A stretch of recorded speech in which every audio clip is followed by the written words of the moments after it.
talk some more about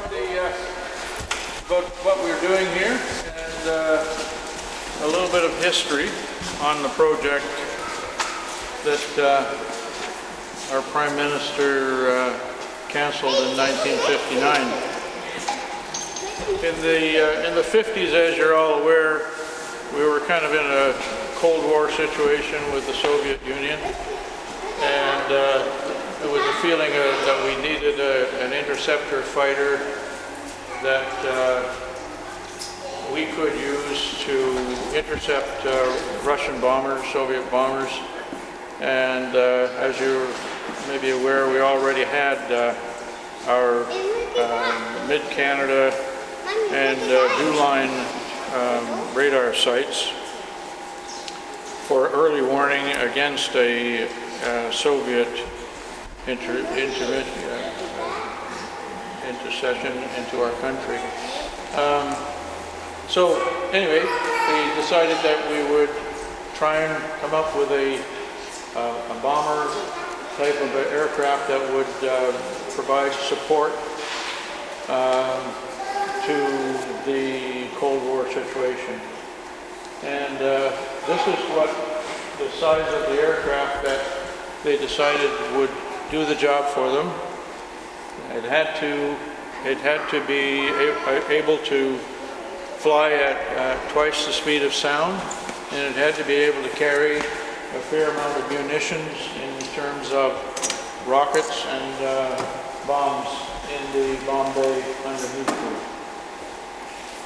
It also had to have some flexibility in terms of its use, and there were other capabilities built into it in that bomb bay area to carry that mission. At the time, in the late 50s, Canada was in a pretty bad deficit state, as we are today, as you know. And there was a feeling that they couldn't, well, actually they couldn't sell the project to our other allied countries. It was either too big or just didn't fit the requirements for Britain and other countries that were in the West. So that being the case, we couldn't continue to put money into a project that was not going to be able to sell a number of aircraft after the initial half a dozen or so aircraft were put together to show that they could do the job. So I suppose that with the Americans looking after the radar, you might say, because they did handle the DuLine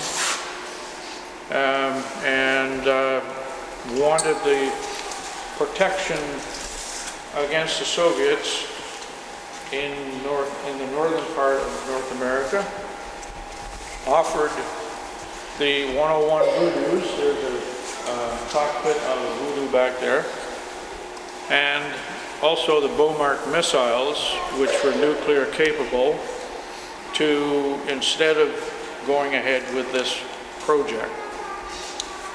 Seems that there was some pressure put on our government to destroy what they had succeeded in building, along with all of the plans and everything. For what reason, I'm not sure,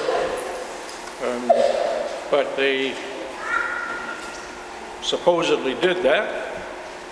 And so we ended up with a half a dozen scrapped arrows outside of Malton, and you may have already seen the pictures of them in a scrap state. That was all of them. There isn't any squirreled away in a hangar down east or anything like that. There isn't any left. And this was put together in the early 2000s as a model which is full scale. It's 85 feet long and it's 55 feet wings, 55 feet across, and 26 feet tall at the tail. And that was physical size of the original aircraft that did fly and achieved Mach 2. with an American Pratt & Whitney pair of engines that were not as higher powered as the Iroquois engine would have been. And that was under production at Orenda, and one of our volunteers actually worked on it. So we would have given the aircraft at least 10% more power, so it already did fly at Mach 2, so it would have easily achieved that plus. So from that point of view, it was quite a viable aircraft. It's just that they couldn't sell the concept to other countries to meet what they felt were their requirements for a fighter aircraft. So, unfortunately, approximately 3,000 people lost their jobs in 1959 as a result of Diefenbaker's decision to go with the 101s and the Beaumark missiles. So, from that point on, it took approximately 10 years to build this model, and it is faithful to the original drawings I would say almost 100% of the ways that you can think of, except for the fact that it structurally looks like it, but it's just a shell. It doesn't have any engines in it, and it has some parts that you would have seen on the original. The landing gear are reproductions from the original company that built the landing gear for the original Arrows. And they still had the drawings for them, and they made copies of the landing gear for this model. And that's basically what we have to call it. It is a model. It's a very large one, but it is a model nevertheless. It does have some instrumentation in the cockpit, and there is some seating up there. The cockpit opens like a clamshell, and there's not much room up there for pilot and navigator, but the size of it was required to be able to carry the armaments, and the structure was shaped and everything to be able to carry that box tube speed and be able to attain altitudes of about 50,000 feet. So, a little further along, the Toronto Aerospace Museum began to lose their space at Downsview and Malton, and ended up having to put their exhibits away in trailers, and finally were unable to sustain their museum any longer.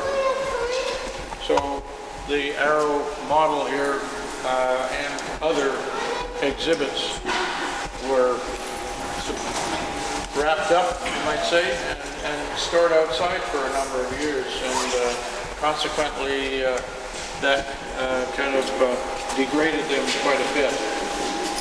So